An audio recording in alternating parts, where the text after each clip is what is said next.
aujourd'hui. Et ce qui est regrettable, c'est que durant cette période de transition, nous avons beaucoup concentré sur la chose politique et beaucoup moins sur l'économie. Or, les facteurs qui ont déclenché la révolution tunisienne sont des facteurs surtout économiques.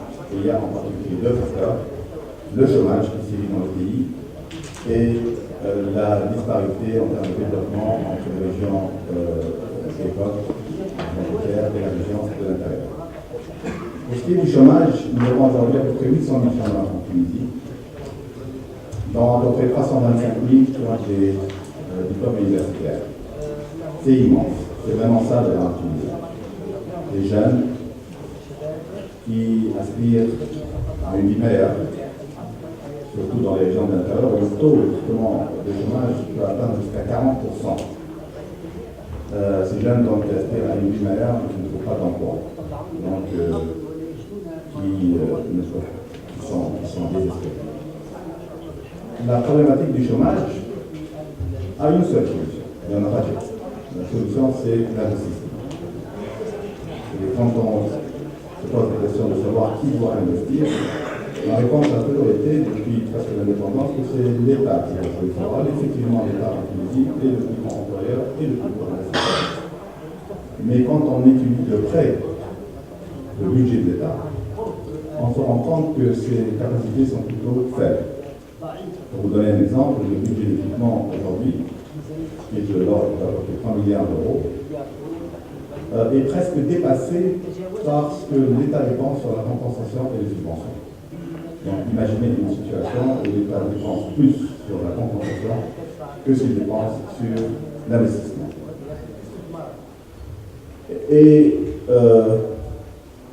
l'État tunisien, comme d'ailleurs beaucoup d'autres, même en Europe, pense que c'est à travers les dépenses publiques que nous allons pouvoir assurer les conditions de croissance économique réelle.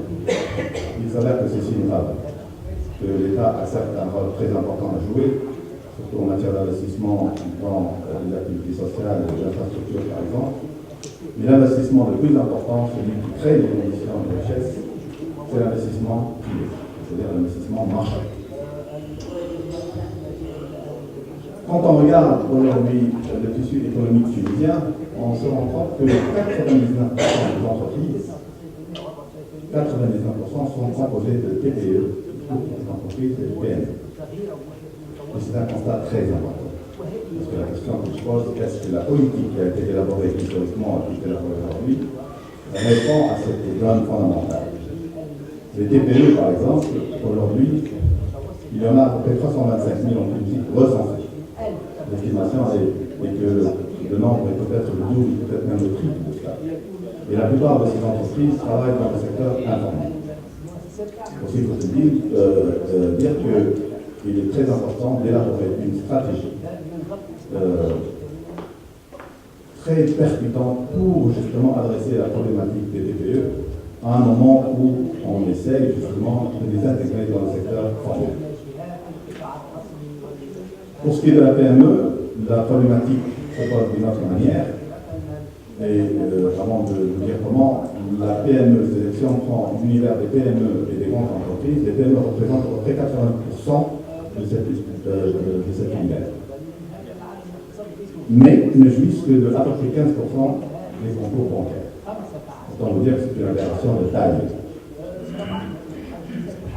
Évidemment, on a toujours posé la problématique des PME comme étant la difficulté d'accès aux produits bancaires, mais le problème il est ailleurs. Le problème, c'est la difficulté d'accès à un marché de comprend, un marché de capitaux. Donc une PME qui n'a pas accès à un marché de capitaux ne peut pas raisonnablement espérer avoir c'est-à-dire l'octroi de crédit de sa banque aussi facilement. Il y a une autorité financière qui exige qu'il y ait un équilibre entre les fonds propres et les crédits. Et la vérité, c'est qu'en Tunisie, on n'a jamais eu réellement un marché de fonds propres, surtout pour les PME. Ça aussi, c'est un constat qui indique une aberration fondamentale et structurelle de notre système. Donc, imaginez un pays, comme je le disais, qui a 99% de son tissu économique composé par des TPE et par des PME, qui emploie 75% des emplois en Tunisie et qui reste largement négligé. Autant dire C'est-à-dire que c'est vraiment là où il faut se concentrer dans notre politique économique future.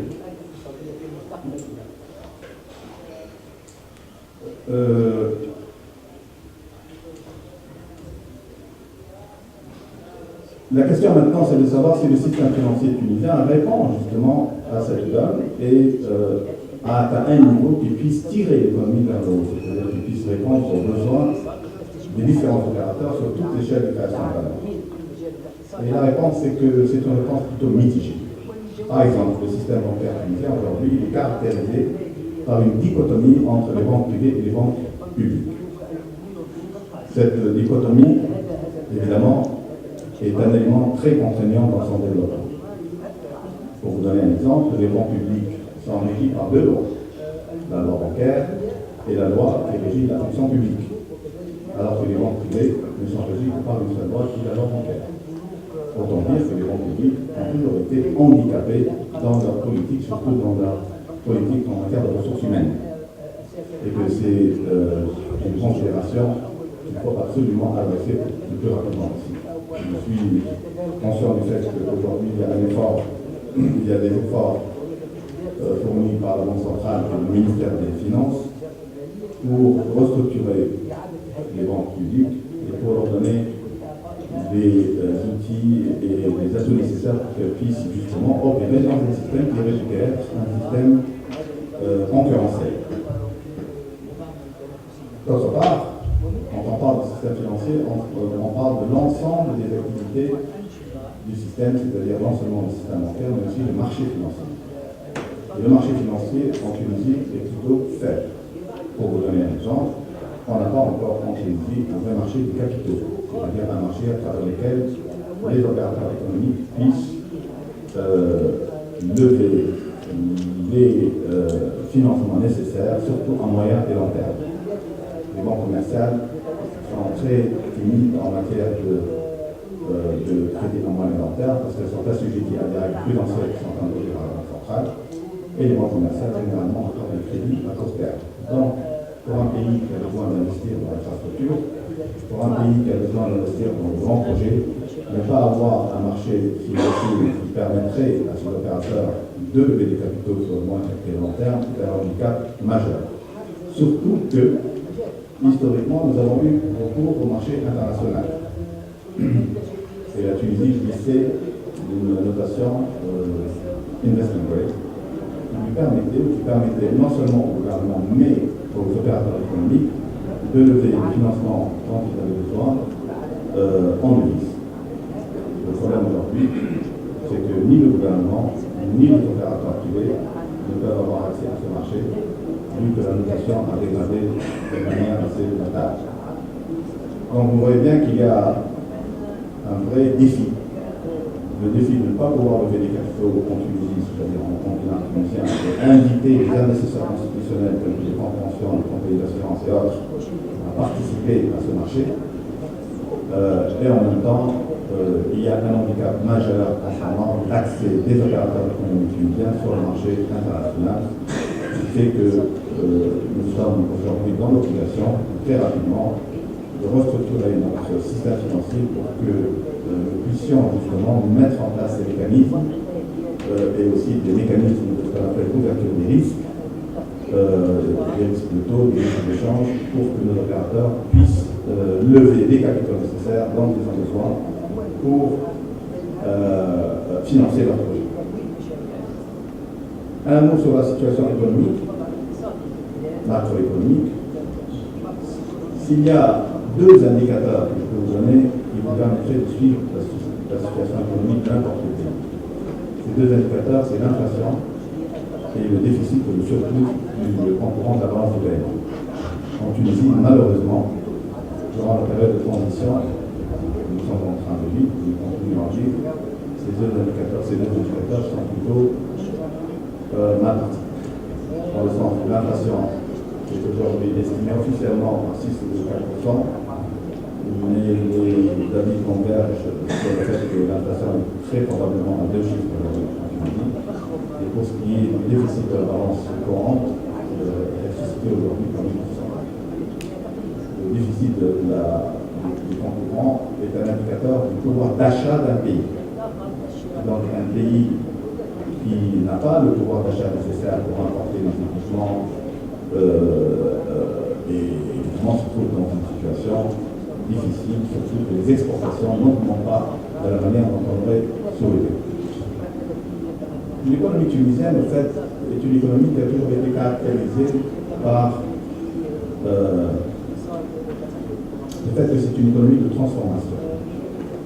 Transformation dans le sens où nos partenaires, surtout les partenaires étrangers, ont toujours vu la Tunisie comme étant un marché où il y a de la main-d'œuvre pour marché. Et ils viennent ici justement pour ramener du tissu pour en faire des jeans et les réexporter vers l'Europe. Vous comprenez bien que la valeur ajoutée qui normalement devrait rester dans l'économie, pour renforcer notre économie, était plutôt faible. C'est parce que la politique de la Tunisie depuis 30 ans, a toujours été une politique qui avait l'objectif justement de créer des emplois. Je vais peut-être vous choquer en vous disant que ça ne devrait pas être l'objectif d'un programme économique intelligent. L'objectif devrait être la création de valeur. Et la création de valeur, c'est ça ce qui crée l'emploi, et puis surtout l'emploi stable. Pour vous donner un exemple, une conférence de cela, en Tunisie, on a estimé qu'il faut un investissement entre 30 000 dinars et 50 000 dinars pour créer un poste d'emploi stable. La bonne nouvelle, c'est que pour chaque poste créé, il y a 2 emplois indirects qui sont créés. Autant dire que l'investissement est important, mais autant dire aussi qu'il faudrait que le contenu technologique de notre investissement, le contenu technologique de notre économie augmente. Nos exportations, par exemple, ont un contenu technologique aujourd'hui de 25%. Nous espérons, c'est que dans les 10 ans à venir, ce contenu technologique augmente à 50% parce que c'est ça ce qui va créer de la valeur. Et c'est cette valeur-là qui sera réinvestie dans notre économie pour assurer donc les conditions d'une croissance forte et réelle. L'autre élément, c'est que le taux d'investissement dans la recherche et le développement en Tunisie est très faible. Et si on espère transformer notre économie, ou plutôt faire migrer notre économie d'une économie de transformation en une économie de connaissance, d'intelligence, de savoir, vous serez d'accord avec moi qu'il faudrait que l'investissement dans la recherche et le développement, dans l'innovation, doit augmenter. Pour vous donner un exemple, aujourd'hui, en Tunisie, nous investissons seulement 0,25% de notre PNB dans l'innovation. Le monde arabe, le monde musulman, 1,6 milliard de musulmans, dans le monde entier, investissent 0,8%. Pour comparer cela avec d'autres pays qui sont plus développés, Israël investit 6% de son PNB. Singapour investit 3,5% de son PNB. Les États-Unis d'Amérique, la plus grande puissance mondiale, investit 4% de son PNB. Donc s'il y a un 0,8 sur lequel on doit se concentrer, c'est bien celui-là.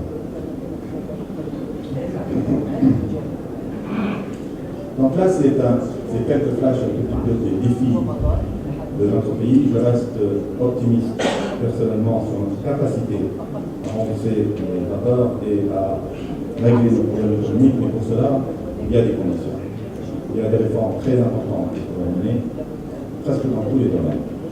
Mais pour ce qui est de l'investissement, parce qu'on parle d'investissement aujourd'hui, il y a 2 conditions sine qua non. La première, c'est, vous le savez très bien, c'est un gouvernement fort puisse instaurer la stabilité et la sécurité dans le pays. Première condition pour l'investissement. Et la deuxième, c'est la justice. Bien sûr, il y en a d'autres.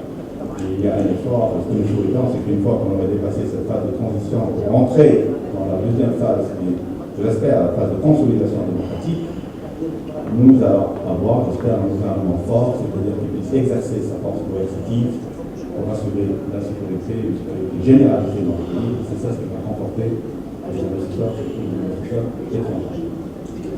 Et bien entendu, pour la justice, évidemment, un investisseur, qu'il soit national ou étranger, a besoin de justice forte pour protéger ses intérêts.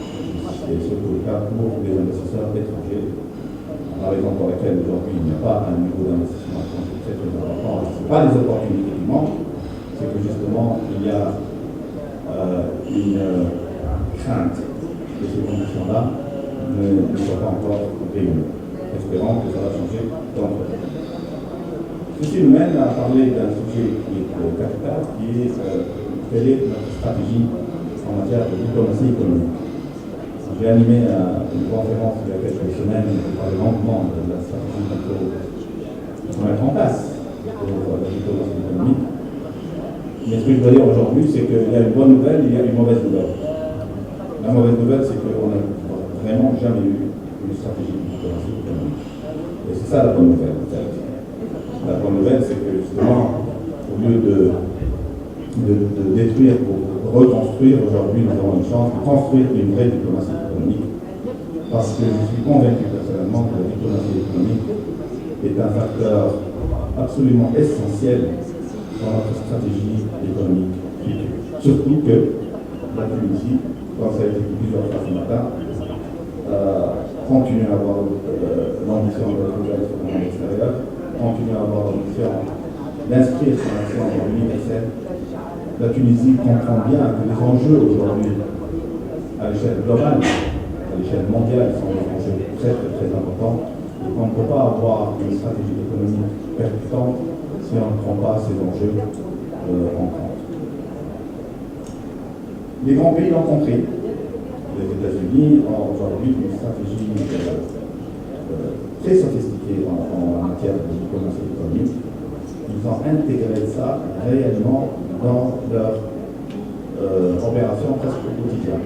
Il est presque impossible de rencontrer l'ambassadeur des États-Unis sans qu'il mentionne au moins une fois sur l'importance des franchises dans le développement économique d'un pays. La France aussi l'a compris. Ils ont élaboré une stratégie sur 9 axes que je vous invite à consulter. Mais la France aujourd'hui a très bien compris que une stratégie économique ne peut réellement réussir que lorsque il y a un appui réel de la part du gouvernement et surtout du ministère des Affaires étrangères pour accompagner les opérateurs et les investisseurs. Les présidents français, quand ils voyagent toujours avec une délégation d'ambassadeurs, comme on l'a fait récemment à Qatar, dans tous les pays. Plus proche de nous, la Turquie l'a aussi compris. La Turquie a ouvert 15 ambassades en Afrique en 2 ans, entre 2009 et 2010. Le Maroc l'a compris. Le Maroc a aujourd'hui 30 ambassades en Afrique. Et cette stratégie de positionnement en Afrique, c'est une stratégie qui rentre dans une vision globale. Ce n'est pas une action, autonome, c'est une action qui s'inscrit dans une politique qui, franchement, pour le cas du Maroc, et je suis bien placé pour le dire, a été initiée par les privés. D'ailleurs, modestement, j'étais parmi les pionniers au Maroc à avoir initié un positionnement de notre groupe bancaire, qui est le deuxième groupe financier au Maroc, en Afrique. D'autres ont suivi, la Nigérie. Et c'est ça ce qui a permis justement d'avoir créé donc, ces plateformes en Afrique, partout en Afrique. Ça a permis aux opérateurs marocains de se positionner en compagnie de leur banque. Et ça, c'est une stratégie intelligente. Et le résultat de cela, c'est qu'en l'espace de quelques années, même pas 5 ans, le Maroc aujourd'hui affiche un excédent commercial par rapport à l'Afrique à peu près 280 millions d'euros alors que c'est inexistant il y a 25 ans. Je vais vous donner un autre exemple que je connais bien. La contribution des opérations africaines dans mon groupe, celui que je dirige, est aujourd'hui de 45% de résultats nets. C'est vous dire que l'impact peut être très important. En Tunisie, je vous parlais de la Turquie, vous l'avez bien remarqué, la Turquie est en train de faire une fois extraordinaire. Les avis de l'Afrique du Nord, les avis de l'Afrique d'une manière générale, comme je vous l'ai dit tout à l'heure. Et ce que je remarque personnellement, c'est que par exemple, par rapport à la Libye, ils ont pris beaucoup d'avance sur nous. Alors qu'on est un terrain fertile, et on avait toutes les conditions pour réussir une stratégie libyenne d'une manière percutante et surtout d'une manière qui dure dans le temps. On ne fait pas grand-chose de là. En Tunisie, je disais que nous avons 7 ambassades en Afrique. Nous avons quelques ambassades en Asie. Et comme je disais tout à l'heure, notre stratégie diplomatique, avait d'autres objectifs,